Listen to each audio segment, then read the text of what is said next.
بسم اللہ الرحمن الرحیم۔ سورہ شورا سورہ نمبر 42 کی آیت نمبر 9 سے ہم کو شروع کرنا ہے۔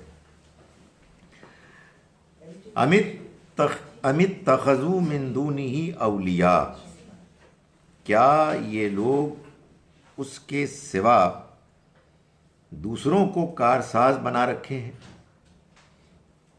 یعنی یہ لوگ کہ جن کو دعوت دی جا رہی ہے کہ وہ اللہ کے پیغام کو قبول کریں، وہ کیا اپنے آباء و اجداد کے پرانے دین کے طریقوں کو مانتے ہوئے اس کے سوا یعنی اللہ کے سوا اوروں کو اپنا کارساز بنائے ہوئے ہیں؟ فاللہ هو الولی، تو جان لو کہ اللہ وہی ولی ہے، وہی مدد کرنے والا ہے۔ وَهُوَ يُحْيِي الْمَوْتَى، اور وہی ہے کہ جو مردوں کو زندہ کرے گا۔ وَهُوَ عَلَى كُلِّ شَيْءٍ قدیر، اور وہ ہر چیز پر قدرت رکھتا ہے۔ یعنی مطلب یہ ہے کہ یہ جو رویہ اختیار کیے ہوئے ہیں، جس میں انہوں نے اللہ کو چھوڑ کر اوروں پر بھروسہ کیا ہوا ہے، کیا یہ یہی رویہ اختیار رکھیں گے؟ یہ جان لو اچھی طرح سے کہ اللہ ہے کہ جو حقیقت میں ولی ہے، کارساز ہے، مدد کرنے والا ہے۔ پھر یہ کہ وہی ہے کہ جو مردوں کو زندہ کرے گا۔ ان لوگوں کے پاس کوئی اختیار نہیں، یہ کسی کے کام نہیں آئیں گے۔ اور یہ کیوں ہے؟ یہ اس لیے کہ وہ ہر چیز پر قدرت رکھنے والا ہے، یعنی اس کا اختیار ہر چیز پر ہے۔ چنانچہ اس کے لیے مردوں کو زندہ کرنا، موت کے بعد لوگوں کو ایک مرتبہ پھر زندگی دینا، یہ اس کے لیے کوئی مسئلہ نہیں ہوگا۔ وَمَا اخْتَلَفْتُمْ فِيهِ مِنْ شَيْءٍ، اور جو تم اختلاف کرتے ہو کسی چیز کے بارے میں بھی، فَحُكْمُهُ إِلَى اللَّهِ، تو اس کا فیصلہ اللہ ہی کے حوالے ہے۔ یعنی جو دین مذہب کے معاملات ہیں، توحید آخرت کے معاملات، اس میں جو تم اختلاف کرو گے اس کا فیصلہ اللہ کے پاس ہے۔ تم اگر اس میں اختلاف کر رہے ہو کہ صرف اللہ ہی کو نہیں پکارنا، تو یہ فیصلہ تو اللہ کرے گا۔ یہ فیصلہ اس نے اپنی کتابوں میں بھی کیا ہوا ہے، اور یہ فیصلہ وہ آخرت میں بھی کرے گا۔ تم یہ اگر سمجھتے ہو کہ آخرت کے معاملے میں اگر وہ ہوئی بھی تو تمہارے وہ معبود الہ جو تم نے من گھڑت بنائے ہوئے ہیں وہ تمہارے کام آ جائیں گے، اس کا فیصلہ بھی اللہ ہی کے ہاں ہو سکتا ہے، اس کی کتاب میں، اس دنیا میں، اور اس کے دربار میں، اس کے ہاں فیصلے کے دن، اس کے اپنے فیصلے کے نتیجے میں۔ یہ اللہ کے ہاں ان تمام چیزوں کا فیصلہ ہے۔ یعنی ہم آپ تو اس میں کچھ بھی نہیں کر سکتے کہ ایک آدمی یہ کہے کہ بھائی میرا موقف یہ ہے اور دوسرا کہے میرا موقف یہ ہے، تو یا تو آپ پھر یہ دیکھیں کہ کس کی آواز زیادہ کراری ہے، کون زیادہ پر اعتماد طریقے سے گفتگو کرتا ہے، یا پھر یہ فیصلہ ہوگا اللہ کی کتاب کے ذریعے سے کہ آپ بھی اس کتاب کو پڑھیں، ہم بھی پڑھتے ہیں اور دیکھتے ہیں کہ کون سی بات زیادہ صحیح ہے۔ زیادہ سے زیادہ یہ ہوگا کہ کچھ جملوں کے سمجھنے میں اختلاف ہو جائے گا، سیاق سباق کو طے کرنے میں کبھی کوئی اختلاف ہو جائے گا، لیکن حقیقت واقعہ یہ ہے کہ کتاب کو اگر آپ اپنے مذہبی اختلافات میں فیصلہ کن اتھارٹی مانیں تو پھر جلد یا بدیر کتاب اپنا فیصلہ سنا دیتی ہے۔ مشکل یہ ہے کہ لوگ کتاب کو یہ حیثیت نہیں دیتے، تو جب وہ اس کو حیثیت نہیں دیتے تو اختلافات کا نمٹنا یہ ممکن ہی نہیں ہوتا۔ اس کی وجہ یہ کہ اس دنیا میں اور کوئی ایسی سورس نہیں ہے کہ جو مذہبی اختلافات کو حل کرے۔ تو اللہ تعالیٰ نے یہ بات یہاں بھی بیان فرمائی ہے اور جگہوں پہ بھی بیان فرمائی ہے۔ مثلاً سورہ بقرہ کی آیت نمبر 213 میں اللہ تعالیٰ نے بیان فرمایا کہ انسان ایک زمانہ تھا کہ ایک ہی دین پر تھے، توحید کو مانتے تھے، آخرت کو مانتے تھے۔ آدم علیہ السلام کے بعد کچھ عرصہ ایسا گزرا، پھر لوگوں نے اختلاف کیا۔ جب انہوں نے اختلاف کیا تو اللہ نے اپنے نبی بھیجے جو خوشخبری سناتے اور جو خبردار کرتے، اور وَأَنزَلَ مَعَهُمُ الْكِتَابَ، اور ان کے ساتھ اس نے کتاب نازل کی۔ یہ کتاب کیوں نازل کی؟ لِيَحْكُمَ بَيْنَ النَّاسِ، تاکہ وہ فیصلہ کر دے لوگوں کے درمیان، فی مختلفو فی، ان معاملات میں جن میں انہوں نے اختلاف کیا۔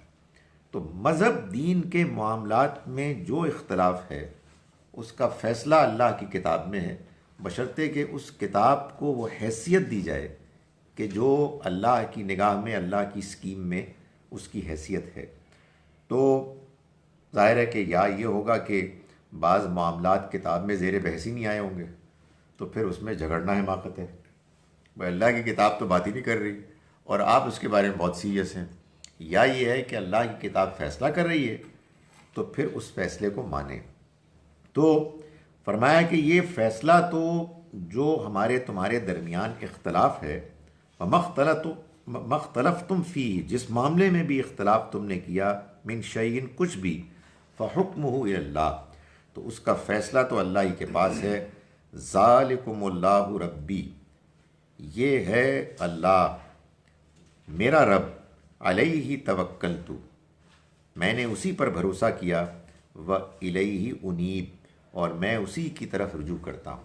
یعنی میرا رب جو فیصلہ کرنے والا ہے میں اس پر بھروسہ کرتا ہوں۔ بھروسہ کرتا ہوں یعنی اگر تم میرے خلاف کوئی اقدام کرتے ہو، اس میں بھی میرا اعتماد اسی پر ہے، اور میرا اعتماد اس پر ہے وہ جو فیصلہ کرے گا ٹھیک فیصلہ کرے گا۔ یعنی بعض اوقات کیا ہوتا ہے کہ آدمی کہتا ہے کہ اگر کتاب کی طرف چلے گئے تو یار یہ نہ ہو کہ فیصلہ اپنے خلاف ہو جائے۔ بھائی اللہ پہ بھروسہ کریں، اللہ کا فیصلہ ہی صحیح فیصلہ ہے، میرے خلاف ہو میرے حق میں اس سے کیا فرق پڑتا ہے؟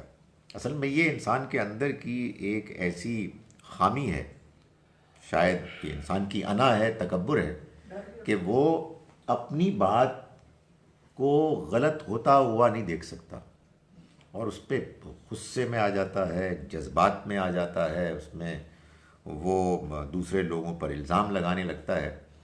تو سارا امتحان ہی یہی ہے۔ قرآن مجید بار بار یہ کہتا ہے کہ اگر اللہ چاہتا تو تمام انسانوں کو ایک دین پر کھڑا کر دیتا، مگر اس نے یہ نہیں چاہا۔ آپ یہ بتائیں کہ اگر سارے لوگ ایک ہی حضرت کی بات پر ساری دنیا بے شک بول رہی ہوتی تو پھر امتحان کس چیز کا تھا؟ اس لیے کہ کسی کے پاس کوئی اختلاف ہے ہی نہیں۔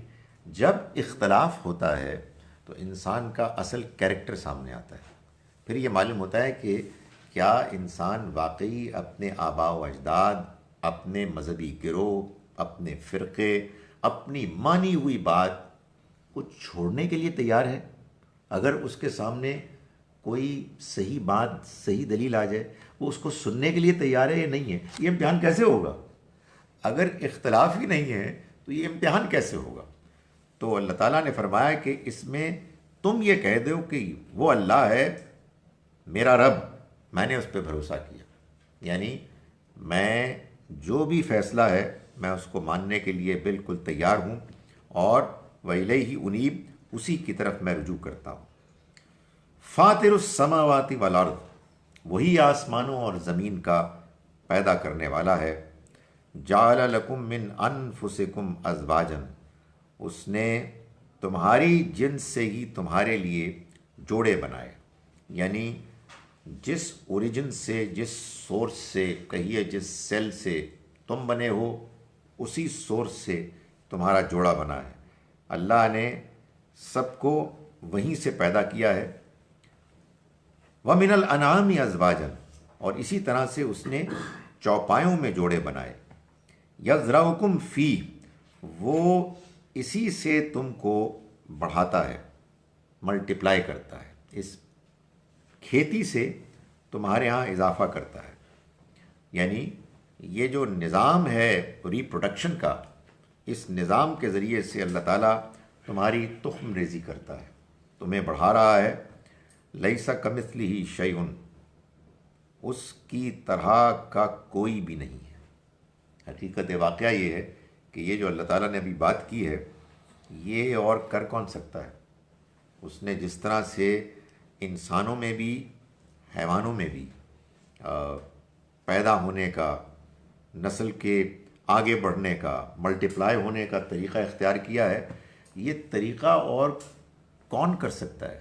کسی کے اختیار میں نہیں، کسی کے بس میں نہیں۔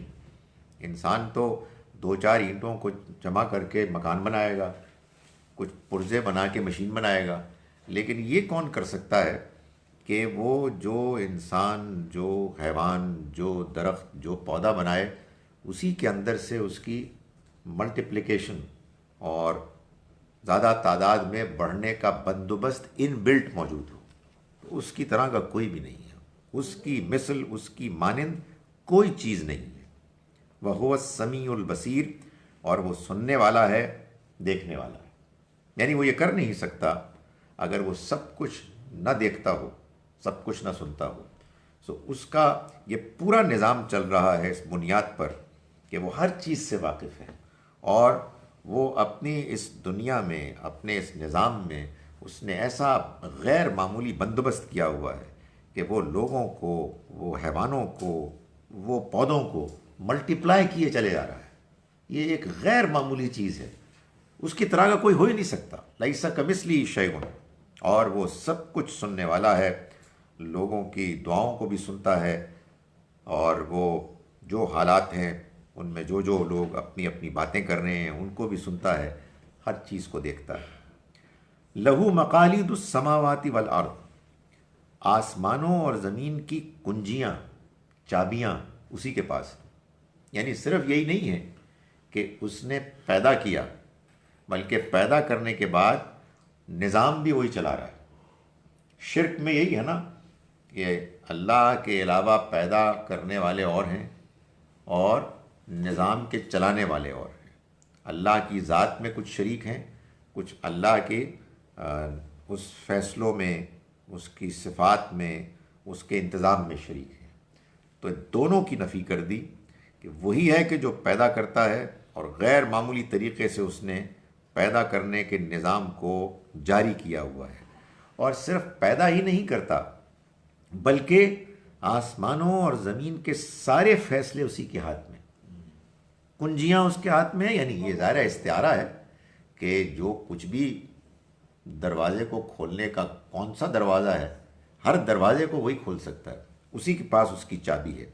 اس کو مزید واضح کیا، اس سے کیا مراد ہے؟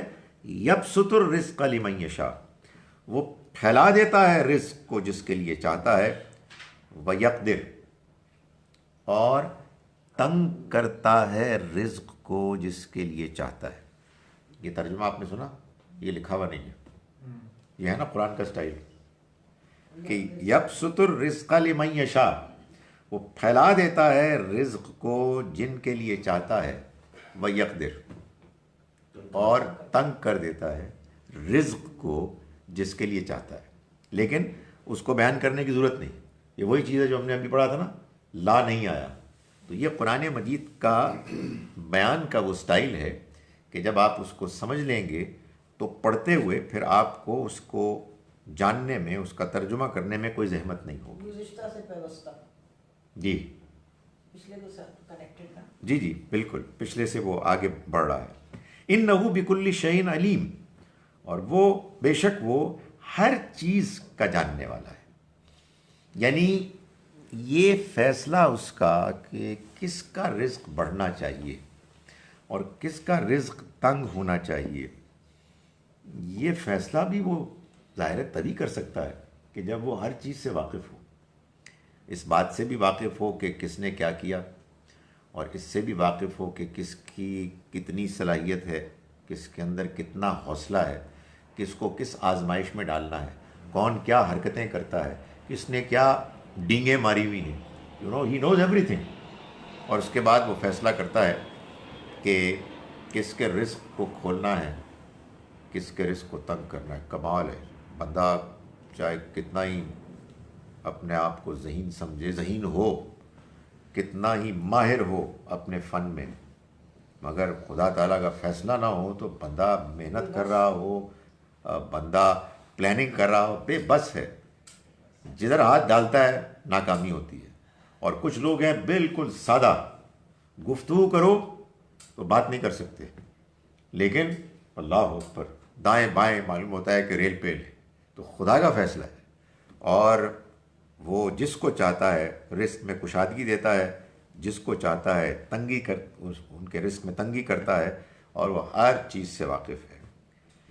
شرع لکم من الدین، اس نے مقرر کیا تمہارے لیے دین میں سے، ما وصا بہ نوحن، وہ یعنی وہ رہنمائی کہ جس کی اس نے ہدایت کی نوح کو بھی، والذی اوحینا الیک، اور وہی کہ جس کی وحی ہم نے کی آپ پر، یعنی نبی اکرم صلی اللہ علیہ وسلم پر، وما وصینا بہ، اور جس کی ہم نے وصیت کی، جس کا ہم نے حکم دیا، ابراہیم و موسیٰ و عیسیٰ، ابراہیم، موسیٰ اور عیسیٰ کو۔ یہ 5 پیغمبروں کا ذکر ہے یہاں۔ کہتے ہیں کہ جو قرآن مجید میں ایک جگہ ہے اولو العزم من الرسل، رسولوں میں سے بھی پھر جو چوٹی کے عظیمت والے ہیں ان کا یہاں ذکر ہے، اور کچھ ذکر کا انداز ایسے ہے کہ سب سے پہلے جو ان میں نمایاں پیغمبر ہیں، رسول ہیں، نوح علیہ السلام، ان کا ذکر کیا، اور سب سے آخری یعنی نبی صلی اللہ علیہ وسلم کا ذکر کیا۔ سو اول کا ذکر اور آخر کا ذکر، اور پھر درمیان میں جو 3 ہیں، ابراہیم، موسیٰ، عیسیٰ علیہ السلام، ان کا ذکر کیا۔ اس میں خوبی یہ ہے کہ یہ تینوں وہ پیغمبر ہیں جن کے ماننے والے جب قرآن نازل ہو رہا تھا تو مخاطبین تھے، یعنی مکے والے اور اہل کتاب سبھی ابراہیم علیہ السلام کو اپنا بزرگ مانتے تھے، اور یہودی موسیٰ علیہ السلام کو، نصرانی مسیح علیہ السلام کو۔ تو ان سب کا ذکر ہو گیا کہ اس نے مقرر کیا تمہارے لیے دین کے معاملے میں وہی کہ جس کی وصیت کی اس نے نوح کو، اور وہ کہ جس کی ہم نے وصیت کی آپ کو، اور جو ہم نے وصیت کی ابراہیم، موسیٰ اور عیسیٰ کو، ان اقیم الدین، اس ہدایت کے ساتھ کہ تم اس دین کو قائم رکھو، ولا تتفرقوا فی، اور اس میں تفرقے میں نہ پڑو۔ یعنی مطلب یہ ہے کہ یہ دین تمہیں اس لیے دیا گیا ہے کہ اس دین کو اختیار کرو۔ جو دین کا پیغام، جو دین کی رہنمائی تمہارے ذاتی زندگی کے لیے ہے اس کو اپنی ذاتی زندگی میں اختیار کرو، جو دین کی رہنمائی تمہاری اجتماعی زندگی کے لیے ہے تم اس کو اجتماعی زندگی میں اختیار کرو، اور اس کو مضبوطی سے پکڑو، اور اس معاملے میں تفرقے میں مت پڑو۔ یعنی دین کو دینے کا مقصد یہی ہے کہ دین کو سنجیدگی سے لو، اس میں جو توقعات تم سے کی گئی ہیں ان توقعات پر پورا اترو۔ بعض دین کے حصے وہ ہیں کہ جو تمہیں صحیح بات کو ماننے کے لیے پکار رہے ہیں، دعوت دے رہے ہیں، بعض وہ تقاضے ہیں کہ جن کا تعلق تمہاری ذاتی زندگی سے ہے، بعض وہ ہیں کہ جن کا تعلق تمہاری اجتماعی زندگی سے ہے۔ سبھی کو اختیار کرو۔ یہ ایسی بات ہے جیسے کہ قرآن مجید کہتا ہے نماز کا اہتمام کرو، یعنی نماز کو سنجیدگی سے لو، نماز باقاعدگی سے پڑھو، اس کے پڑھنے کے لیے جن جن چیزوں کی تیاری ہونی چاہیے، اہتمام ہونا چاہیے، مسجد، وضو، جماعت، ان سب کو اہمیت دو۔ تو اسی طرح سے اللہ نے یہ جو دین دیا ہے اس کے مختلف اجزاء ہیں، ان اجزاء میں ہر جزو کو باقاعدہ سنجیدگی سے لینا چاہیے اور اس کو اختیار کرنا چاہیے۔ یہ اصل میں اس آیت کا مطلب ہے۔ اس آیت کا مطلب یہ نہیں ہے کہ تم اس دین کو لو اور ہر جگہ جا کے نافذ کرو.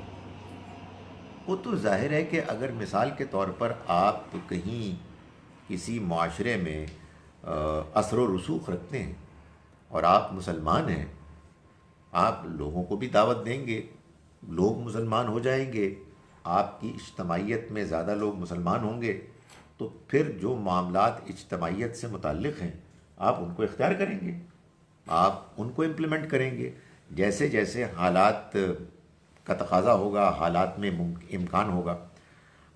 ہمارے ہاں یہ آیت خاص طور پر زیر بحث رہی ہے بعض ایسے بزرگوں کے ہاں کہ جنہوں نے اس دور میں اور پچھلی صدی میں بڑے زوردار طریقے سے یہ دعوت دی کہ اصل میں اللہ تعالیٰ یہ چاہتے ہیں کہ تمام مسلمان دین کو پوری دنیا میں نافذ کرنے کی کوشش کریں. اس کے لیے اصطلاح ہے اقامت دین، اور یہ بیان کیا جاتا ہے کہ یہ اصل میں مسلمانوں پر جیسے دوسرے فرائض ہیں ایسے ہی یہ بھی ایک فرض ہے. اس کی بنیاد پر بعض جماعتیں بنیں، اس کی بنیاد پر بعض موومنٹس چلیں، اور یہ ایک جذبہ پیدا ہوا کہ خدا کے دین کو پوری دنیا پر نافذ کیا جائے. ظاہر ہے کہ جب کبھی مسلمانوں کو موقع ملے گا، مسلمان دوسرے لوگوں کو دعوت دیں گے، ان کو ایمان کی دعوت دیں گے، دین کو اختیار کرنے کی دعوت دیں گے، لیکن یہ بات کہ وہ اس دین کو لے کر دوسرے لوگوں کے اوپر باقاعدہ نافذ کریں، یہ آیت یہ نہیں کہہ رہی. یہ آیت تو وہ سادہ بات کہہ رہی ہے جو مثال کے طور پر سورہ آل عمران میں اللہ تعالیٰ نے فرمایا کہ وَاعْتَصِمُوا بِحَبْلِ اللَّهِ جَمِيعًا، اور اللہ کی رسی کو مضبوطی سے پکڑو، وَلَا تَتَفَرَّقُوا فِيهِ، اور اس میں تفرقے میں مت پڑو. تو یہاں بھی یہی بات کہی گئی کہ تم اپنے اوپر نافذ کرو، اور اگر اجتماعیت ہے تمہارے پاس تو اس میں نافذ کرو، اور اس معاملے میں تفرقے میں مت پڑو. وَلَا تَفَرَّقُوا وہاں کہا گیا، وَلَا تَتَفَرَّقُوا فِي یہاں کہا گیا، یعنی اس دین کو سمجھو، اس دین کے معاملے میں الگ الگ اپنی اپنی 1.5 اینٹ کی مسجد مت بناؤ، متحد ہو. اختلاف بھی ہے تو آپس میں ڈسکس کرو، اور ان چیزوں کو جو تمہارے دین کے معاملے میں جڑنے سے روکنے والی ہیں ان کو اپنے سے دور کرو. فرمایا کبر علی المشرکین، بھاری ہے یہ مشرکین پر، ما تدعوہم الی، جس کی طرف تم ان کو بلا رہے ہو. یعنی یہ مشرک اس بات کو ماننے کے لیے تیار نہیں ہیں کہ وہ ایک خدا کو مانیں اور اس کے آگے جھکیں. ان کو اپنے آباء و اجداد کے دین سے اتنا زیادہ گہرا جذباتی تعلق ہے کہ وہ اس اصول کو ماننے کے لیے تیار نہیں ہیں کہ ایک خدا کی عبادت ہونی چاہیے، اسی کے آگے جھکنا چاہیے. یہ ان کے لیے بہت بھاری ہے. جیسا کہ میں نے بھی گزارش کی کہ یہ بڑی پرابلم ہو جاتی ہے جب آپ سٹبن ہو جاتے ہیں، اور انسان سٹبن ہو جاتا ہے، انسان سخت ہو جاتا ہے جب وہ ایک ایسے ماحول میں رہتا ہے کہ ایک ہی طرح کی بات سنتا رہتا ہے اور وہ کہتا ہے یہ صحیح ہے. لوگ بہت صحیح اعتراض کرتے ہیں کہ بھائی بات یہ ہے کہ اس بندے کا قصور کیا ہے کہ جس بندے نے زندگی بھر ایک ہی بات سنی اور وہ اس کو مانتا چلا آ رہا ہے. بھائی اس کا قصور یہ ہے کہ اس نے اس بات کو کویسچن کیوں نہیں کیا. جو بات آپ سن رہے ہیں اس بات کو سننے کے بعد آپ کے فلٹر میں سے، عقل کے فلٹر سے اس کو گزر کے آپ کے دل میں، آپ کے ذہن میں اس کو سمانا چاہیے. لیکن اگر آپ نے اس کو سننے کے بعد یہ زحمت ہی نہیں کی کہ آپ یہ پوچھیں، یہ کویسچن کریں کہ ڈز اٹ میک سینس، اس میں تو یہ سوالات پیدا ہوتے ہیں، تو وہ اس کے بارے میں جب آپ جذبات کے ساتھ کسی چیز کو مانتے ہیں تو پھر آپ کوئی دوسری بات سننے کے لیے تیار نہیں ہوتے. یہ بڑا مسئلہ ہے، بڑی مشکل چیز ہے. اور سچی بات یہ ہے کہ یہ ماحول کہاں ہے کہ جہاں اپنے اختلاف کو ہم ڈیسنٹ طریقے سے، نرمی کے ساتھ، بغیر کسی کو کوئی الزام دیے ہم ڈسکس کریں. یہ کوئی بہت مشکل چیز نہیں ہے، لیکن ہم انسانوں کے رویے سے معلوم ہوتا ہے کہ بہت مشکل. ورنہ حقیقت یہ ہے کہ خدا تعالیٰ کی اسکیم یہی لگتی ہے کہ لوگوں کے اختلافات ہوں اور لوگ ان اختلافات کو زیر بحث لائیں، جذباتی ہونے سے گریز کریں، اپنی بات کہیں، دوسرے کی بات سنیں اور سوچتے رہیں، فگر آؤٹ کرتے رہیں، اسٹرگل کرتے رہیں، خدا سے دعا کرتے رہیں کہ ہم پر حق واضح کرے۔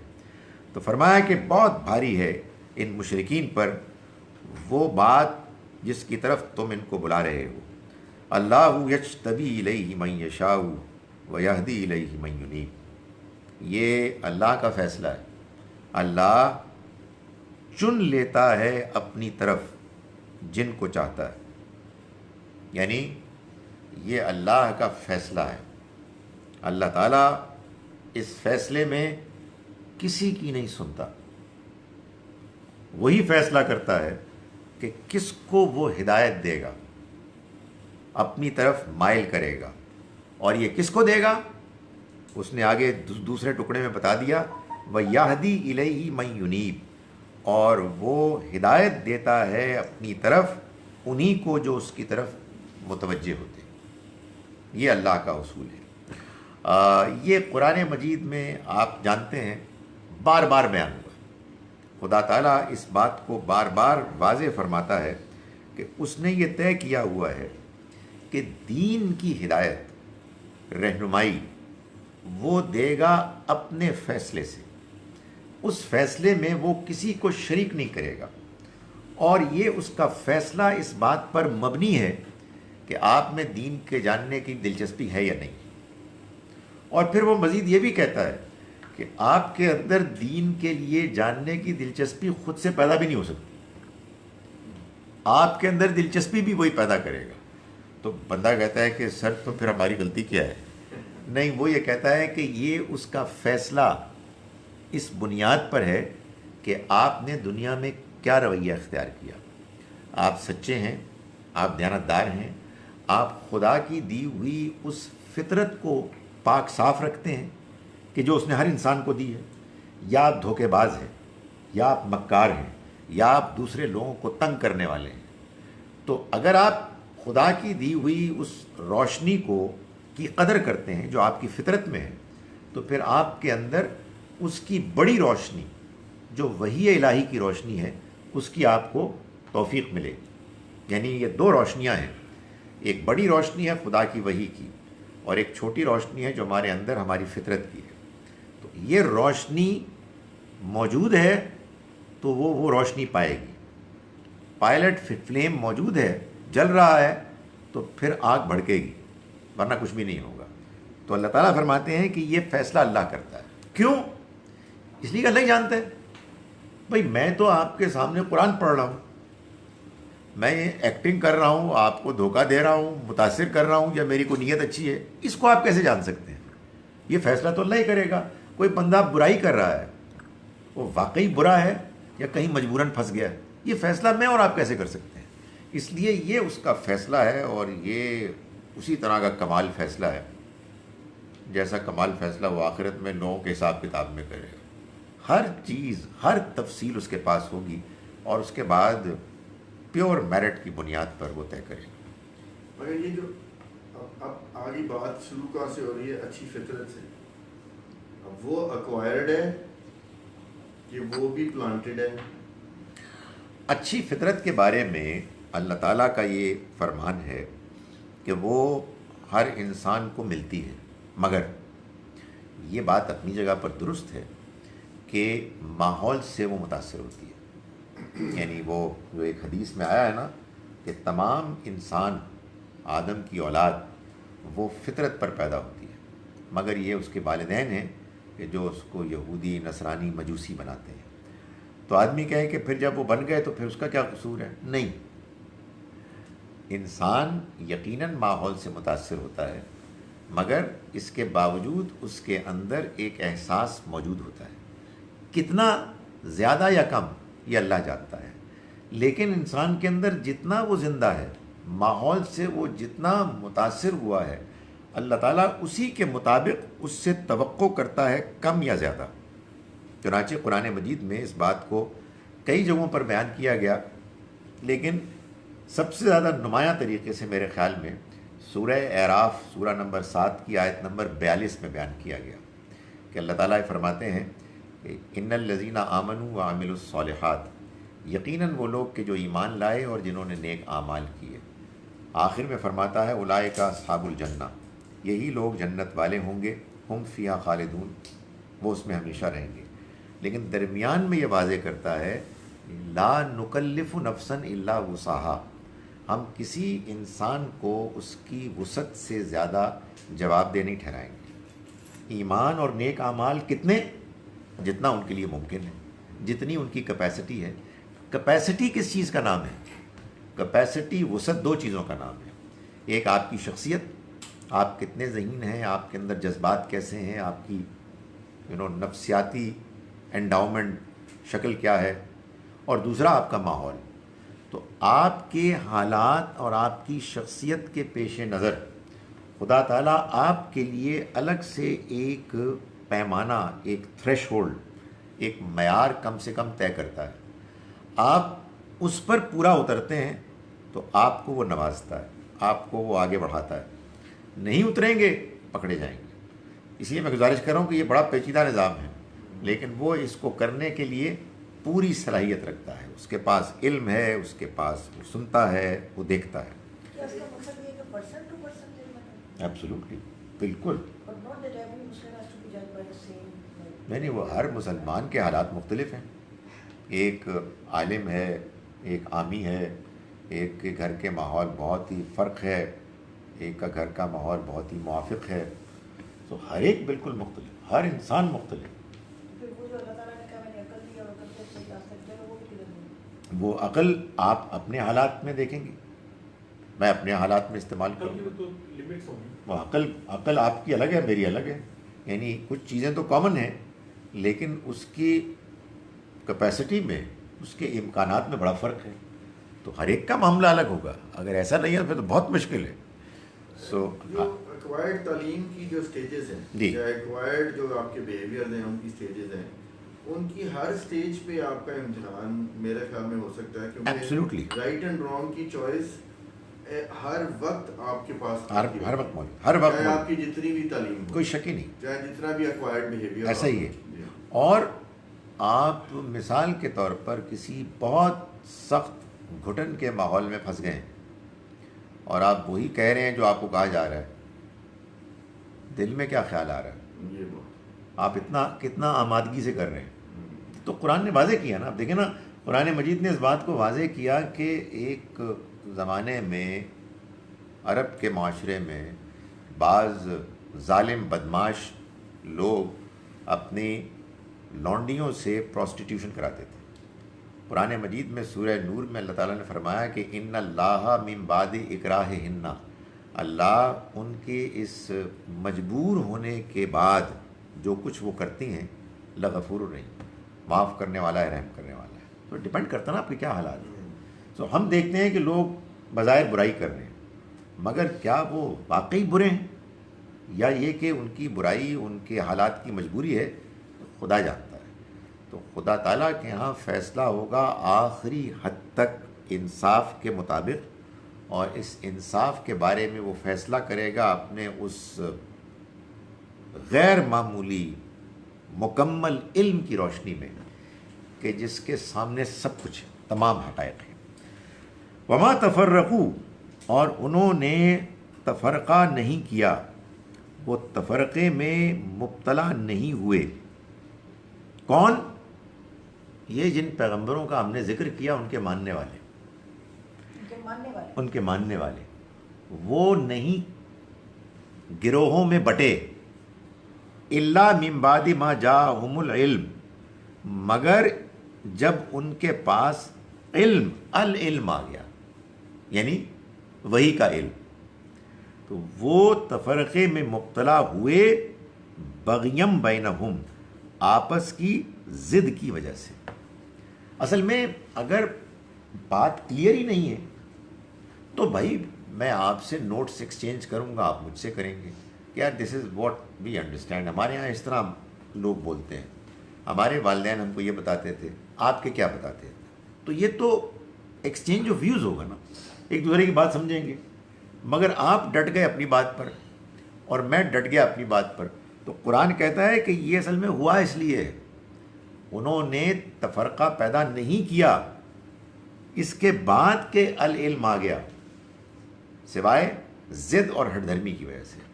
ہم نہیں مانتے، ہم ان کی بات نہیں مانیں گے. تو یہ اگر ضد میں آ گیا آپ تو پھر تو کچھ بھی نہیں ہو سکتا. اس کی وجہ یہ ہے کہ ضد، تعصب، ہٹ دھرمی یہ وہ چیز ہے کہ جو انسان کو دوسرے کی بات سننے سے روک دیتی ہے.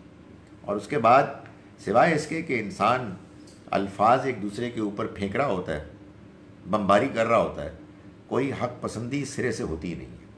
تو یہاں یہ واضح کیا گیا کہ یہ لوگ کہ جو نبی اکرم صلی اللہ علیہ وسلم کی تشریف آوری کے بعد گروہوں میں بٹ گئے ہیں اور العلم آ گیا ہے، خدا کی وحی کا علم واضح طور پر سامنے آ گیا ہے، انہوں نے تفرقہ نہیں کیا سوائے اس مقصد، سوائے اس وجہ کے کہ وہ ایک دوسرے کی ضد میں مبتلا ہیں. ولولا کلمۃ سبقت من ربک، اور اگر نہ ہوتا ایک کلمہ، ایک فیصلہ جو گزر چکا تمہارے رب کی طرف سے، الی اجل مسمی، ایک مدت، مقررہ مدت تک کے لیے، لقضی بینہم، تو ان کا فیصلہ چکا دیا جاتا. یعنی یہ اللہ کی مہربانی ہے کہ اس نے لوگوں کے معاملے میں یہ فیصلہ کیا ہے کہ ان کے انکار، ان کی ضد، ہٹ دھرمی کے باوجود وہ ان کو موقع دے گا.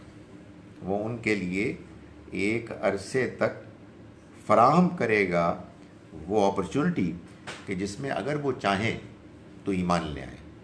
اگر خدا کی طرف سے یہ فیصلہ نہ ہوتا تو یہ جو حرکتیں کر رہے ہیں، جو ضد، ہٹ دھرمی میں مبتلا ہو کے ہماری بات کو، ہمارے پیغام کو، ہمارے پیغمبر کو وہ مذاق کا نشانہ بنا رہے ہیں، وہ تکلیف میں مبتلا کر رہے ہیں، ہم ان کا فیصلہ چکا چکے ہوتے ہیں.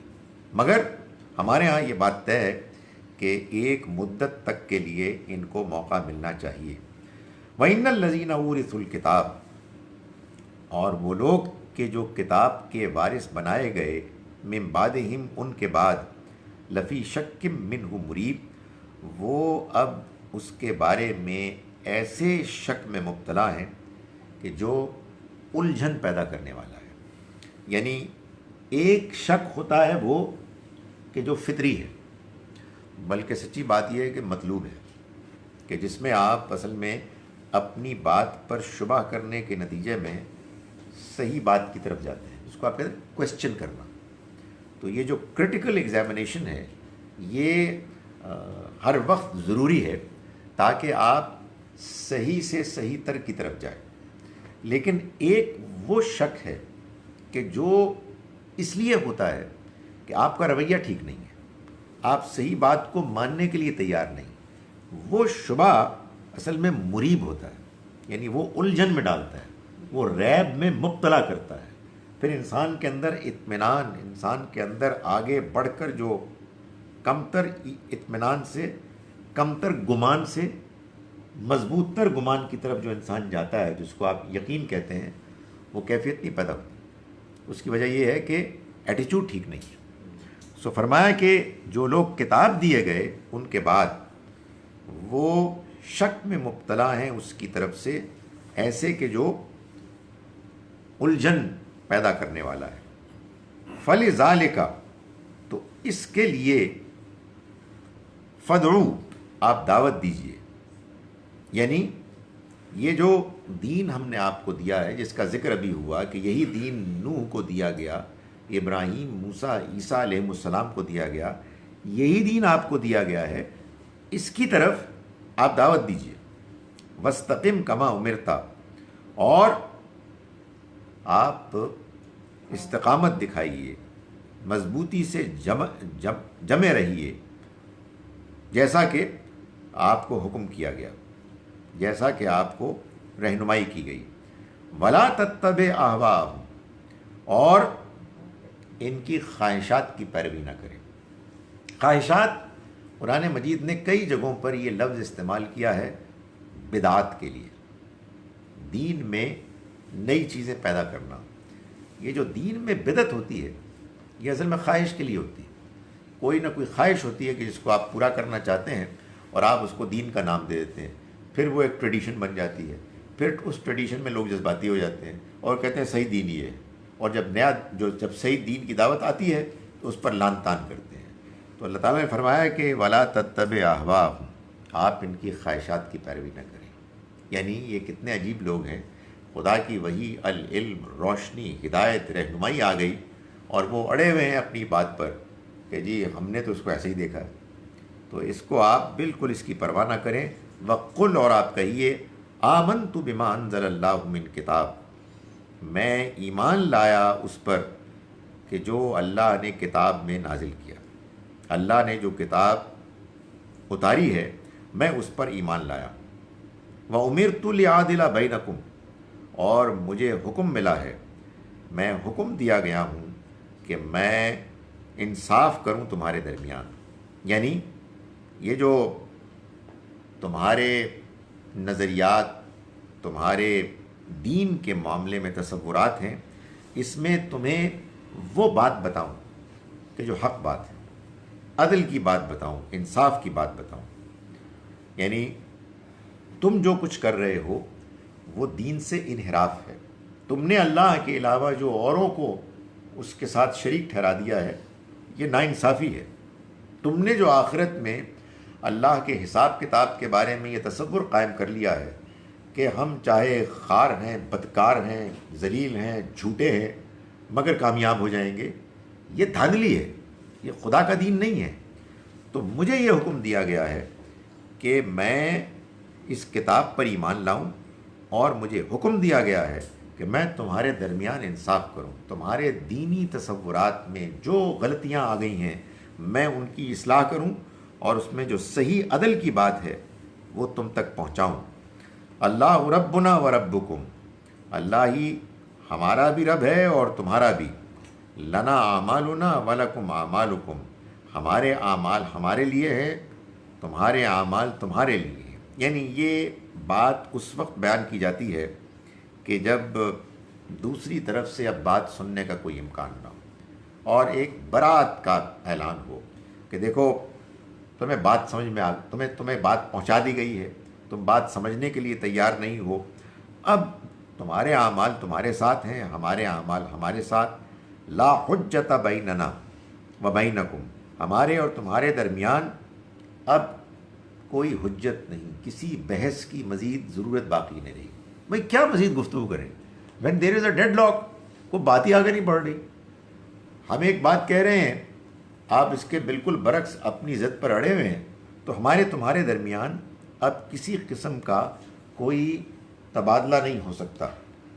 اللہ یجمع بیننا، اللہ اب ہم سب کو جمع کرے گا۔ یعنی معلوم ہوتا ہے کہ فیصلہ تو وہیں ہوگا، یہاں تو تم نے طے کیا ہوا ہے کہ تم نے بات نہیں ماننی۔ وَإِلَيْهِ الْمَصِيرُ، اور اسی کی طرف لوٹنا ہوگا۔ تو یہ قرآن مجید نے ان لوگوں کے بارے میں فرمایا، نبی اکرم صلی اللہ علیہ وسلم کو رہنمائی ہدایت کر کے کہ آپ ان کو واضح طور پر کہہ دیں کہ اگر وہ ہماری بات کو سننے ماننے کے لیے تیار نہیں ہیں تو پھر اگلے جہان میں ملاقات ہوگی اور وہ فیصلہ کر دے گا کہ صحیح بات کیا ہے۔ والذین یحاجون فی اللہ من بعد ما استجیب لہ حجتہم، اور وہ لوگ جو بحث کرتے ہیں اللہ کے بارے میں، من بعد ما استجیب، اس کے بعد کہ استجیب لہ، اس کو مان لیا گیا، اسے مانا جا چکا، حجتہم داہدۃ عند ربہم، ان کو ان کی جو حجت ہے وہ اللہ کے ہاں بالکل بیکار ہونے والی ہے، پسپا ہونے والی ہے۔ وعلیہم غضب، اور ان کے اوپر غضب ہوگا، ولہم عذاب شدید، اور ان کے لیے سخت عذاب ہوگا۔ یعنی مطلب یہ ہے کہ اللہ کی بات تو اب مان لی گئی ہے، یعنی اس کی طرف سے جو پیغام آیا ہے وہ پیغام تو اب دھیرے دھیرے لوگ قبول کر رہے ہیں۔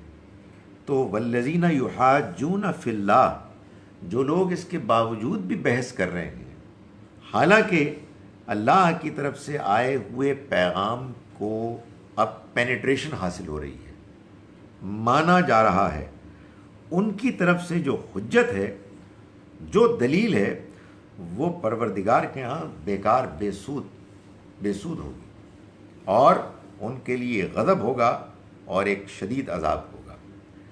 کہنے کا مقصد یہ ہے کہ بحث میں بعض اوقات تو ایسا ہوتا ہے کہ کوئی بات آپ کرتے ہیں اور کوئی بات دوسرا کرتا ہے، دونوں کی بات میں کچھ نہ کچھ وزن ہوتا ہے۔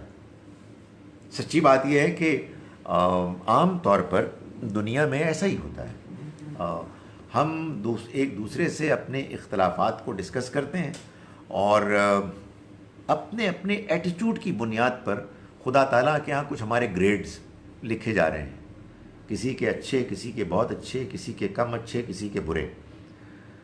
یہ پیغمبر جب آ جاتے ہیں اور ان کی طرف سے دعوت اس حد تک پہنچ جاتی ہے اپنی کلیئرٹی میں کہ دوسروں کے پاس بات کرنے کو کچھ بھی نہیں رہتا، اس کے بعد ان کی طرف سے دلیل اور حجت بالکل بیکار ہو جاتی ہے۔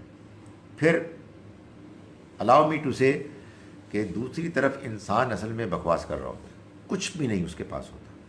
تو یہاں یہی بات بیان کی گئی کہ وہ لوگ کہ جو بحث کر رہے ہیں اللہ کے معاملے میں، اس کے بعد بھی کہ اس کی دعوت قبول کر لی گئی، ان کی حجت، ان کے دلائل بالکل بیکار، وہ بالکل ضائع ہو جائیں گے، پسپا ہو جائیں گے ان کے رب کے ہاں، اور ان کے اوپر غضب ہوگا اور شدید عذاب ہوگا۔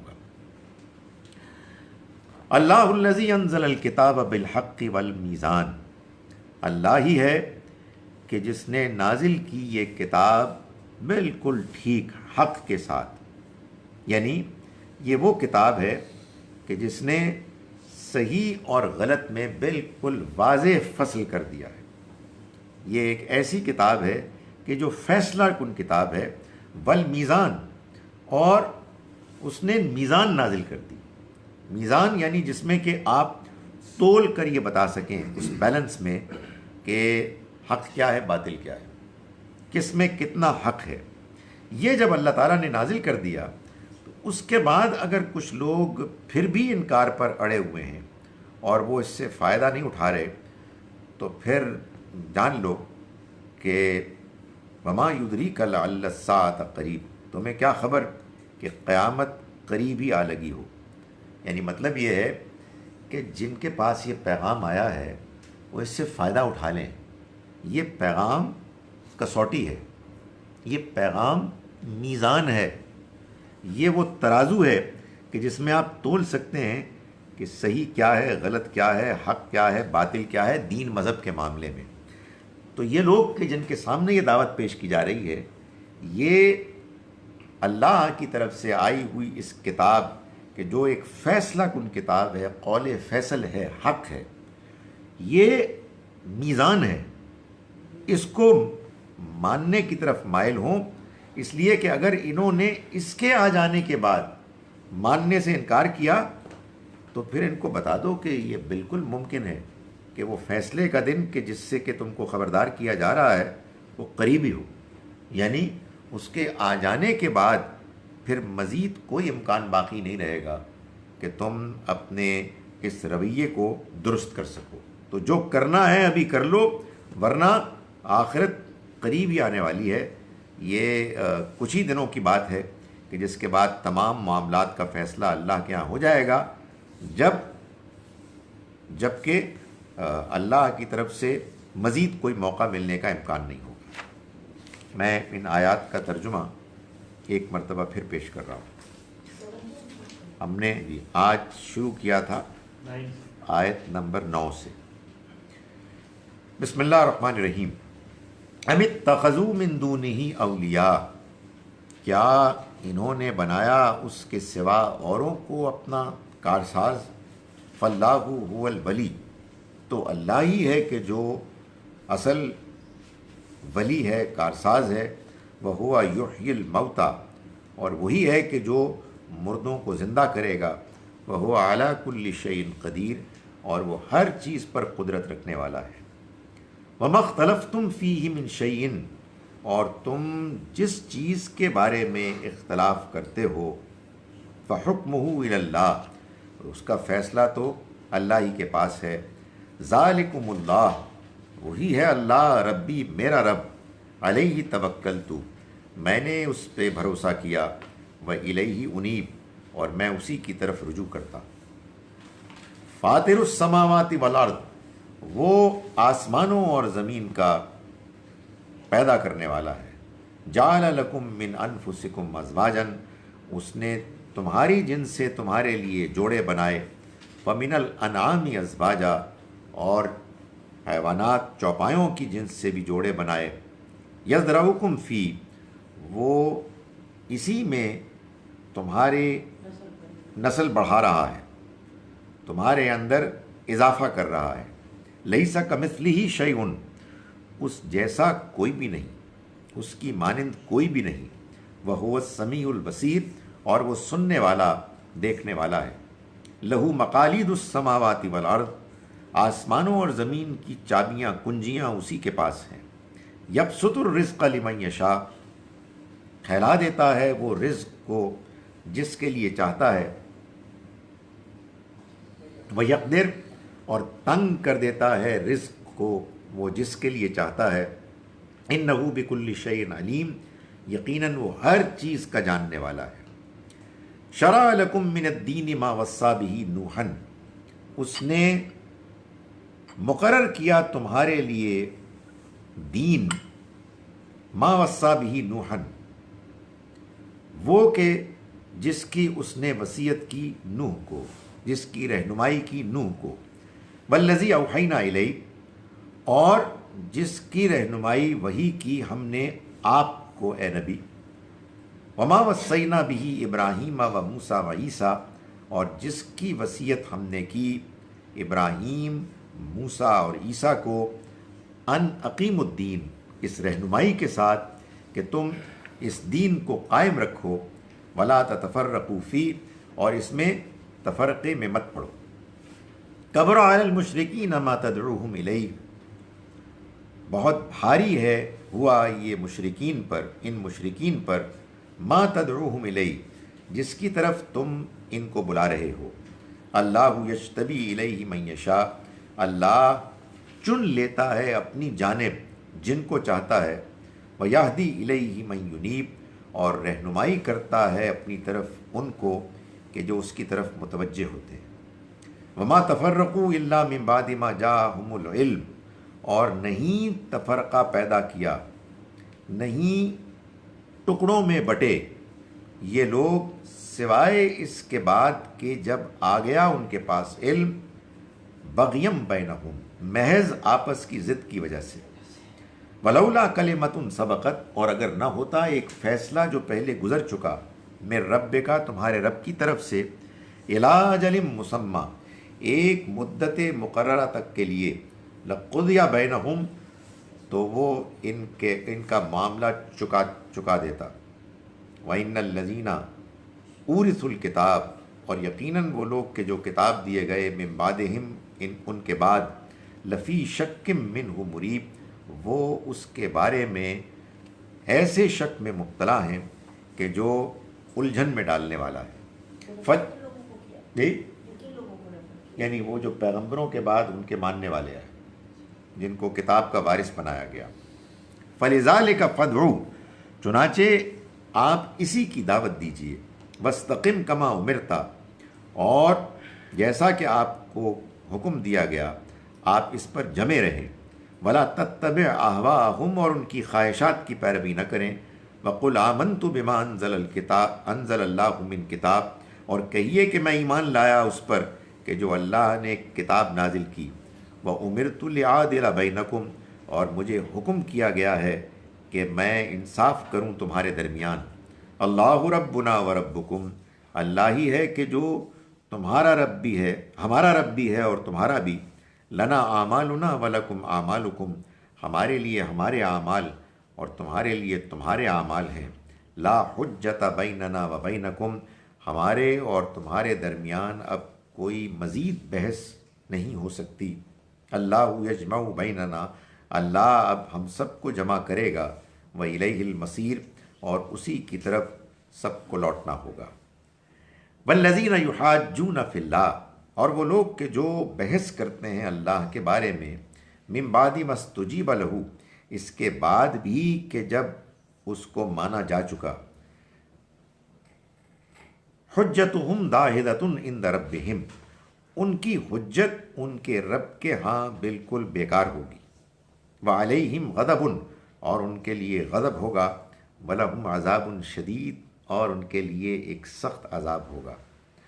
اللہ الذی انزل الکتاب بالحق والمیزان، اللہ ہی ہے کہ جس نے نازل کی یہ کتاب بالکل ٹھیک اور میزان، یعنی یہ کتاب کیا ہے؟ یہ میزان ہے۔ وما یدریک لعل الساعۃ قریب، اور آپ کو کیا خبر کہ قیامت کی گھڑی قریب ہی آ لگی ہو۔ اقول قولی ھذا واستغفر اللہ لی ولکم۔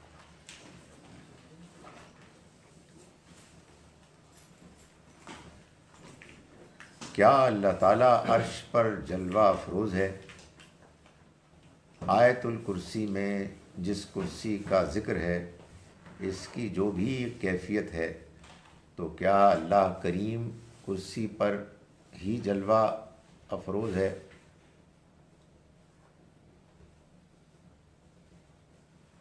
بھائی اگر چھوٹا سوال لکھا ہونا تو پھر بڑا چانس ہے کہ وہ پڑھا جائے، اب تو میرے پاس بہانہ ہے کہ میں پورا پڑھ ہی نہیں سکتا۔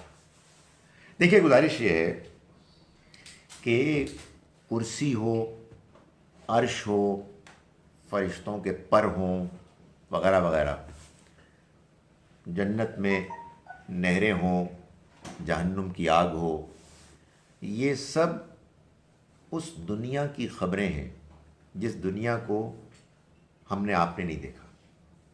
چنانچہ اس دنیا کے بارے میں ہماری زبان میں الفاظ بھی نہیں ہیں۔ چنانچہ اللہ نے ان کو بیان کرنے کے لیے جو الفاظ زبان سے اختیار کیے ہیں، ان کو وہ کہتا ہے متشابہات، ملتے جلتے، یعنی تم کو کچھ بتانے کے لیے کہ یہ جو بن دیکھی دنیا ہے جس پر تم کو ایمان لانے کی دعوت دی گئی ہے، یہ کیسی ہے، ایک اندازہ دینے کے لیے۔ لیکن جو الفاظ ہم استعمال کرتے ہیں وہ دنیا بعین ہی ویسی نہیں ہے، اس لیے کہ تمہاری زبان میں اس کے لیے موزوں الفاظ ہی نہیں ہیں۔ اس لیے یہ جو کچھ بھی بیان ہے یہ میٹافوریکل ہے، یہ متشابہات ہیں۔ اور یہ بتا دیا قرآن مجید نے سورہ آل عمران کی آیت نمبر 7 میں کہ متشابہات کے بارے میں بس جو لوگ واقعی علم رکھتے ہیں صحیح، وہ یہ کہتے ہیں کہ یہ سب اللہ کی طرف سے ہے، اور اس کی حقیقت کو جاننے کی کوشش نہیں کرتے، اس کی تعویل کو جاننے کی کوشش نہیں کرتے، اس لیے کہ وما تعویلہ الا اللہ، اس کی تعویل حقیقت کوئی نہیں جان سکتا سوائے اللہ کے۔ گزارش یہ ہے کہ اللہ کا عرش اصل میں یہ ایک میٹافوریکل ڈسکرپشن ہے اس حقیقت کو بیان کرنے کے لیے کہ اللہ اس دنیا کو چلا رہا ہے۔ جیسے ایک زمانے میں، پرانے زمانے میں جب کوئی بادشاہ اپنی سلطنت چلاتا تھا تو اس کا ایک تخت ہوتا تھا، اس پہ وہ جا کے بیٹھتا تھا، اس کے وزراء، اس کے سپہ سالار، اس کے کارندے اس کے ارد گرد ہوتے تھے، وہ فرامین جاری کرتا تھا اور وہ پھر جاتے تھے اور امپلیمنٹ کرتے تھے۔ تو لوگوں کو سمجھانے کے لیے اللہ تعالیٰ نے یہ بتایا کہ اللہ کا عرش ہے کہ جس کو اس نے سنبھال لیا ہے، یعنی کائنات کو چلانے کے لیے اس نے تمام کنٹرول اپنے ہاتھ میں لے لیا ہے۔ وہ ہے کہ جو اس دنیا کو چلا رہا ہے۔ اس عرش کی کیا حقیقت ہے، وہ اس پر جلوہ افروز ہے کیسے ہے، ہم نہیں جانتے، اور اگر آپ مجھے اجازت دیجیے تو ہم جاننے میں انٹرسٹڈ بھی نہیں ہیں۔ اس کی وجہ یہ ہے کہ اللہ میاں نے ہم کو روک دیا ہے اور یہ کہا ہے کہ وہ لوگ کہ جن کے دلوں میں ٹیڑھ زیغ ہے وہی اس کی حقیقت کو جاننے کی کوشش کرتے ہیں۔ باقی جو لوگ علم کو جاننا چاہتے ہیں ان کے لیے یہ بات کافی ہے کہ اللہ نے کچھ حقائق کو بیان کرنے کے لیے کچھ ملتے جلتے متشابہ الفاظ اختیار کر لیے، الحمدللہ وہ کافی ہے۔ میرا ایک سوال ہے جی یہ سورۃ مریم ہے آیت 33 جی اس کو ذرا کھول کے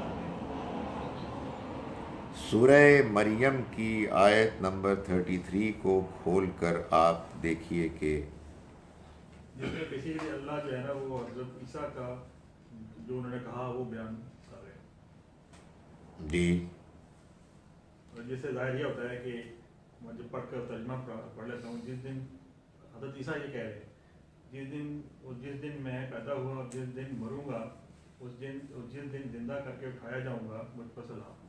ٹھیک ہے. تو اس سے تو یہ نہیں مطلب کلیئر ہو جاتا کہ حضرت عیسیٰ جو ہیں وہ ابھی ان کو مطلب انہوں نے فوت بھی ہونا ہے وہ پھر دوبارہ وہ زندہ کر کے اٹھائے جائیں گے. والسلام سورہ مریم کی آیت ہے والسلام علیہ یوم ولدت و یوم اموت و یوم ابعث حیا. سلامتی ہو مجھ پر کہ جس دن میں پیدا ہوا، جس دن میں مروں گا اور جس دن میں دوبارہ اٹھایا جاؤں گا. جو بات زیادہ اس معاملے میں قابل غور ہے وہ یہ ہے کہ اسی طرح کی بات پیچھے یا آگے یحییٰ علیہ السلام کے بارے میں بھی ہے، کسی کے بارے میں ہے، اور پیغمبروں کے بارے میں بھی ہے. تو یہ ایسے ہی ہے. مطلب وہ پیغمبر تو اپنی نیچرل ڈیتھ مر چکے ہیں نا. مطلب جی حضرت عیسیٰ کی تو ابھی مطلب ایک گریس ہے نا کہ وہ ابھی یہ مشہور انڈرسٹینڈنگ یہی ہے. جی مشہور انڈرسٹینڈنگ یہی ہے کیا کہ ان کو ابھی آنا ہے. تو جن کی انڈرسٹینڈنگ ہے وہ ایکسپلین کریں، ورنہ جو آپ نے بات کی ہے وہ بات تو بڑی واضح ہے کہ why should he be any different. تو قرآن مجید نے جو بات بتائی ہے وہ یہ بتائی ہے سورہ آل عمران کی غالباً آیت نمبر 59 میں کہ عیسیٰ علیہ السلام کو جب سولی پر چڑھانے کے ارادے سے کفار یعنی یہودی آئے کچھ رومنز کو لے کے ساتھ، تو ظاہر ہے کہ یہ موقع تھا کہ جب عیسیٰ علیہ السلام کے لیے بڑا خطرہ تھا. اللہ تعالیٰ کی طرف سے یہ بات طے ہے کہ وہ اپنے رسولوں کو مغلوب ہونے نہیں دے گا اور رسول اور ان کے ساتھی غالب آئیں گے. تو اللہ تعالیٰ نے مسیح علیہ السلام کے معاملے میں ایک اسپیشل طریقہ اختیار کیا اور یہ فرمایا کہ دیکھو یہ جو تمہیں اس وقت اذیت دینے کے لیے آئے ہیں اور سولی پر چڑھانے کے لیے آئے ہیں، یا عیسیٰ انی متوفی کا، میں تمہیں وفات دینے والا ہوں، ورافعک الیہ، اور اپنی طرف اٹھانے والا ہوں، اور ومطہرک من الذین کفروا، اور میں تمہیں پاک کرنے والا ہوں ان سے کہ جنہوں نے انکار کیا، وجاعل الذین اتبعوک، اور میں بنانے والا ہوں ان کو کہ جو تمہارے پیروکار ہیں، نام لیوا ہیں، فوق الذین کفروا، غالب ان لوگوں پر کہ جنہوں نے انکار کیا یعنی تمہارا، الی یوم القیامہ، قیامت کے دن تک کے لیے. تو اللہ تعالیٰ نے اس آیہ مبارکہ میں بظاہر ایسا لگتا ہے کہ قیامت تک کے لیے مسیح علیہ السلام ان کے ماننے والے اور ان کے انکار کرنے والوں کے بارے میں فیصلہ سنا دیا کہ آپ کے جو نام لیوا ہیں وہ آپ کے مخالفین یعنی یہودیوں پر قیامت تک غالب رہیں گے. تو جب سے مسیح علیہ السلام اس دنیا سے گئے ہیں اور اب تک تو یہی نظر آ رہا ہے، آگے بھی یہی ہوگا. تو اس میں بڑا اچھا موقع تھا کہ اللہ تعالیٰ یہ فرماتے کہ اس کے کلائمیکس پر ہم آپ کو دوبارہ بلائیں گے. تو اللہ تعالیٰ نے غیر معمولی طور پر یہ بات بیان کرنے سے گریز کیا. کیا وجہ ہے؟ I don't know. آ جائیں جیسا کہ احادیث میں بیان ہوا ہے الحمدللہ، نہ آئیں جیسا کہ قرآن مجید میں بیان ہوا ہے الحمدللہ. تو ظاہر ہے کہ اس میں ہم کیا کر سکتے ہیں. تو اس میں یہ جو ڈیبیٹ ہے یہ جاری رہے گی. اس پہ بھی یہی کریں کہ قرآن کی روشنی بھی اس کو حل کریں. ابھی بار بار میں نے گزارش کی کہ جب کوئی مذہبی اختلاف ہو اس کو اللہ کی کتاب کی روشنی میں فیصلہ کر لیں.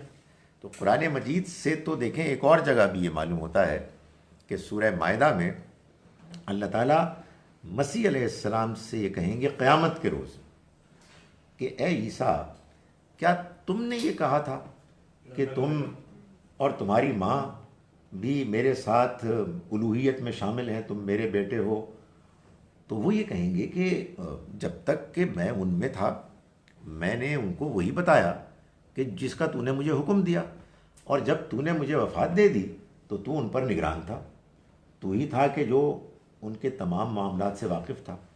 تو ظاہر ہے کہ یہ بھی بڑا اچھا موقع تھا کہ اللہ تعالیٰ حضرت مسیح علیہ السلام کی زبانی ان سے یہ کہلواتے کہ خدایا پہلے میں گیا وہاں، میں نے صحیح بات بتائی، اور اس کے بعد تو نے مجھے اٹھا لیا، اور پھر ابھی ریسنٹلی تو میں آ رہا ہوں، پھر میں نے ان کو صحیح بات بتائی، اور پھر قیامت آ گئی، تو وہاں بھی یہ بات نہیں ہو رہی۔ تو حقیقت واقعہ یہ ہے کہ کوئی حتمی بات تو میں نہیں کہہ سکتا، اس لیے کہ سارا علم تو اللہ ہی کے پاس ہے، لیکن اللہ کی کتاب میں کوئی انڈیکیشن نہیں ہے ایسی۔ تو یہ بات ہمارے ہاں مشہور ہوئی ہے احادیث کے ذریعے سے جو بخاری مسلم میں آئی ہیں۔ اچھا، اس میں بھی بڑی ایک حیرت انگیز بات یہ ہے کہ ایک حدیث کی کتاب جو سب سے پہلے منظر عام پر آئی وہ ہے موطا امام مالک۔ آپ جانتے ہیں نا کہ ایک تو پوری جنریشن تھی کہ جو 3 صدی ہجری میں محدثین کی تھی، جنہوں نے کہ بڑا کام کیا، نمایاں حدیثیں جمع کی، اس کی تحقیق کی، چھان پھٹک کی، اور پھر وہ کام دنیا کے سامنے آیا۔ مگر اس سے پہلے ایک پوری جنریشن پہلے امام مالک 172 ہجری میں فوت ہوئے، سو یہ 160 کے لگ بھگ یہ کتاب آئی ہوگی۔ وہ 240s 50s کی کتابیں ہیں بخاری مسلم، سو پورے کوئی 80 ایئرز کا کوئی فرق ہے۔ وہ کتاب حدیث کی کتابوں میں بعض اوقات اس طرح سے نمایاں اس لیے نہیں ہوئی کہ وہ مالکی فقہ کی بھی کتاب ہے، یعنی اس میں دونوں چیزیں مکسڈ ہیں، حدیثیں بھی بیان ہوتی ہیں اور حضرت امام مالک کے اپنے کچھ فتوے بھی ہیں، لیکن اس کی خوبی یہ ہے کہ وہ کتاب نبی اکرم صلی اللہ علیہ وسلم کے زمانے سے قریب تر ہے، اور اس میں مدینے کے لوگوں کی باتیں جو وہاں مشہور تھیں، تو اس میں قرب قیامت کے حوالے سے یہ بات تو ہمیں ملتی ہے کہ دجال کا فتنہ آئے گا، دعا بھی ہے، لیکن مسیح علیہ السلام کی واپسی کا کوئی ذکر نہیں ہے۔ تو یہ بھی ایک مسٹری ہے۔ ظاہر ہے کہ ہم کوئی حتمی طور پہ کچھ نہیں کہہ سکتے، ادھر یہ چیز ہے ادھر وہ چیز ہے، جو لوگ اس کو مانتے ہیں وہ پھر ان آیات کی ایسی انٹرپریٹیشن کر دیتے ہیں کہ جو انٹرپریٹیشن ان احادیث کے مطابق ہوتی ہیں، لیکن ادھر سے دیکھیں جیسے کہ آپ نے بھی آیت پوائنٹ آؤٹ کی تو معلوم ہوتا ہے کہ اللہ تعالیٰ نے اگر مسیح علیہ السلام کو بھیجنا بھی تھا تو اس کو قرآن مجید میں بیان کرنے میں دلچسپی ظاہر نہیں کی۔ اس کے بارے میں اور بھی بہت سی باتیں ہیں، مثلا سورہ نساء کے آخر میں ایک آیت ہے جس میں لوگ کہتے ہیں کہ اللہ تعالیٰ نے یہ فرمایا کہ وَإِن مِّنْ أَهْلِ الْكِتَابِ، اہل کتاب میں سے کوئی بھی نہیں ہو ہے کہ جو لَيُؤْمِنَنَّ بِهِ قَبْلَ مَوْتِهِ، جو ان پر ایمان نہیں لائے گا ان کے انتقال سے پہلے۔ تو لوگ اس کو اس انڈرسٹینڈنگ کے پیش نظر کہتے ہیں کہ یہ مسیح علیہ السلام کے بارے میں بتایا گیا کہ قیامت سے پہلے مسیح علیہ السلام پر تمام اہل کتاب ایمان لائیں گے۔ اب حقیقت واقعہ یہ ہے کہ یہ جو بات بیان کی جا رہی ہے اس واقعے سے پتہ نہیں کتنے عرصے بعد قیامت آنے والی ہے، لیٹ سے 3000 سال پہلے اللہ تعالیٰ نے یہ بات بیان کی ہے۔ یہ کس کو بیان کی ہے؟ قرآن تو خطاب کر رہا ہے ان لوگوں کو کہ جو اس زمانے کے لوگ تھے، اور یہ پروناؤن مسیح علیہ السلام کی طرف بھی جا سکتا ہے اور نبی اکرم صلی اللہ علیہ وسلم کی طرف بھی جا سکتا ہے۔ بظاہر ایسا لگتا ہے کہ قرآن یہ کہہ رہا ہے کہ یہ اہل کتاب یہ ہمارے پیغمبر کا انکار کر رہے ہیں، ان میں سے ہر ایک اپنی موت سے پہلے یہ جان لے گا کہ یہ اللہ کے پیغمبر برحق ہے، اور اس کے باوجود وہ نہیں مان رہے۔ بہرحال یہ بحث ہے، اور یہ بحث اس وقت تک فیصلہ کن ورڈکٹ سے محروم رہے گی جب تک اللہ تعالیٰ خود ہی فیصلہ نہیں سنائیں گے، لیکن بہرحال وہ ہمارے ہاں یہ چیز چلتی رہتی ہے۔ اس کا تو مطلب یہ نکلا کہ مطلب ان حدیثوں کو جن کو عام طور پہ زیادہ اتھینٹک مانا جاتا ہے وہ بھی مطلب ڈاؤٹ فل ہی ہے۔ دیکھیں حدیث کے بارے میں تمام اہل علم اس بات کو مانتے ہیں کہ وہ قرآن مجید کے مقابلے میں ظنی ہے، یعنی اس میں کچھ نہ کچھ ڈاؤٹ ہے. چنانچہ محتاط علماء ہمیشہ جب حدیث بیان کرتے تو آخر میں فرماتے او کما قالا، یا پھر جیسا حضور نے فرمایا، جو آپ نے فرمایا. اور ظاہر ہے کہ ایک قرآن ہے جس کو ہم بیان کرتے ہیں اللہ کے کلام کی شکل میں. کیوں؟ اس لیے نہیں کہ یہ ہمارا ایمان ہے تو ہم ایمان کے جذبے کے تحت اس کو بیان کرتے ہیں. یہ نبی اکرم صلی اللہ علیہ وسلم نے جیسے ہم کو دیا، اس دنیا کو دیا، امت کو دیا، بعین ہی ویسے ہمارے پاس آ گیا. کیوں؟ اس لیے کہ اس پر اجماع ہو گیا، تمام پہلی نسل کے مسلمانوں کا اتفاق ہو گیا، اور پھر وہ اجماع تواتر سے بغیر کسی گیپ، بغیر کسی انقطاع کے چلا آ رہا ہے. تو اس میں تو کوئی شبہ ہی نہیں. خدا تعالیٰ نے فرما دیا کہ ہم اس کی حفاظت کریں گے، ہم ہی نے اس کو نازل کیا اور ہم ہی اس کی حفاظت کریں گے. باقی رہی ہر اس کے علاوہ جو بات ہے، یعنی جو میں نماز روزے کی بات نہیں کر رہا، میں قول کی بات کر رہا ہوں، سٹیٹمنٹ کی بات کر رہا ہوں.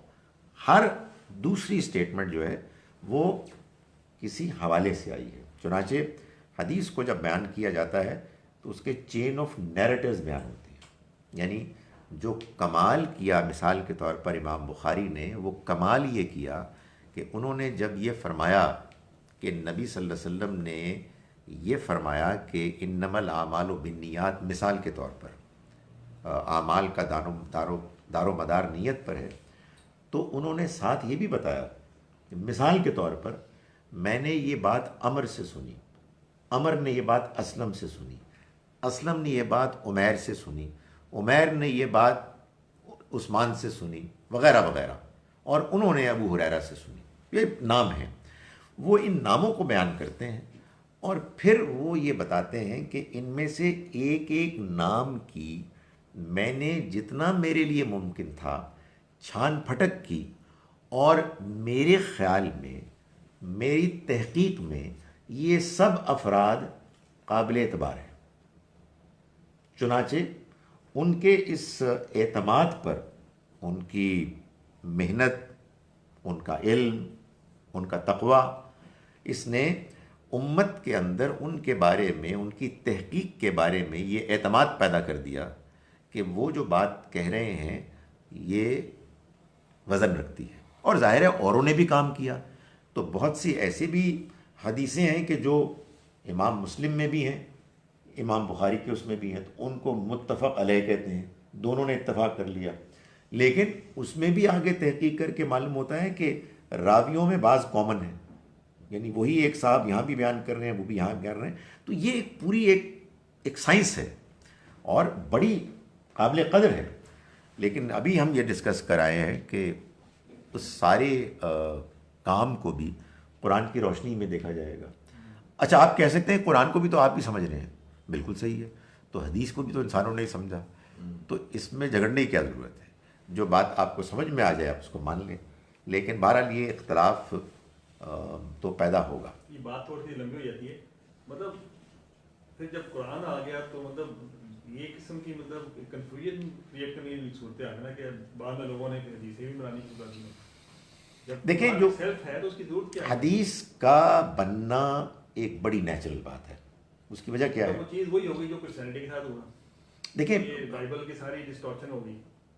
نہیں، قرآن کی ڈسٹورشن ہو ہی نہیں سکتی، انڈرسٹینڈنگ میں ہوگی نا. ہاں، مطلب حدیث سے لا کے آپ نے ڈسٹورشن کریٹ کر دی نا. آپ اگر حدیث نہ ہوتی، اگر فرض کیجیے حدیث نہ ہوتی تو علماء کی رائے تو ہوتی نا. مثال کے طور پر کوئی حدیث نہیں تو امام ابو حنیفہ کی اوپینین، امام شافعی کی اوپینین تو ہوتی. تو اس میں ایک بڑا اچھا ڈائمنشن ایڈ ہو گئے، کہ بھائی بات یہ ہے کہ میں نے ابھی تک تو قرآن کے مقابلے میں حدیث کی بات کی ہے، ورنہ سچی بات یہ ہے کہ حدیث نہ ہوتی تو نماز ہم پھر بھی پڑھتے. اس لیے کہ یہ لوگوں کی غلط فہمی ہے کہ نماز ہم نے حدیث سے سیکھی ہے. نہیں، ہم نے نماز حدیث سے نہیں سیکھی، نماز ہم نے سنت متواترہ سے سیکھی ہے. مگر یہ واقعہ ہے کہ حدیث نے نبی صلی اللہ علیہ وسلم کی نماز کی جو کیفیات بیان کی ہیں اس سے ہم محروم رہتے، آپ کے اذکار سے محروم رہتے، جو شان تھی آپ کی نمازوں کی اس کی تفصیلات سے ہم محروم رہتے ہیں۔ تو وہ انسان جو ہے نا، انسان مشکل سے بیلنس پہ رہتا ہے۔ یا بعض لوگ وہ ہیں کہ جو کہتے ہیں کہ حدیث میں اگر کوئی بات آ گئی بخاری اور مسلم میں تو وہ حرف آخر ہے، اور بعض لوگ یہ کہتے ہیں کہ قرآن کے علاوہ کچھ اور ہے بھی نہیں۔ میرا خیال ہے کہ حقیقت واقعہ ان دونوں کے درمیان ہے، یعنی ہم حدیث کو بہت قدر کی نگاہ سے دیکھیں گے، لیکن اس کو اٹھا کے قرآن کے اوپر نہیں بٹھائیں گے، بلکہ ادھر سے اتار کے اس کے فٹ نوٹ کے طور پر اس کی روشنی میں سمجھیں گے۔ ہم سے پھر بھی غلطیاں ہوں گی، لیکن یہ سٹرگل، یہ جستجو یہ جاری رہے گی، اس میں غلطی کا امکان ہم مانیں گے، لیکن بہرحال قرآن مجید کی اس حیثیت کو ہم مجروح نہیں ہونے دیں گے، اس لیے کہ یہ تو اللہ کا کلام ہے، یہ محفوظ ہو گیا، اور وہ بہرحال انسانوں کا کمپائل کیا ہوا ایک علم ہے جس میں غلطی کی گنجائش موجود ہے۔ مگر یہ کیا کیجئے کہ انسان کبھی بھی بیلنسڈ اس نقطے پر آنے میں انٹرسٹڈ نہیں ہوتا۔ تو لوگ کہتے ہیں کہ یہ تو یا مانو اور یا بالکل نہ مانو۔ آپ مانو، بالکل نہ ماننے والے لوگ موجود ہیں۔ وہ جناب علی جو آپ نے سوال کیا تھا، وہ جن صاحب کا ہے، میں ابھی جواب نہیں دے رہا اس کا، اس لیے کہ میں اس کے لیے تیاری نہیں ہوں، لیکن میں ان کو کرٹیسائز نہیں کر رہا۔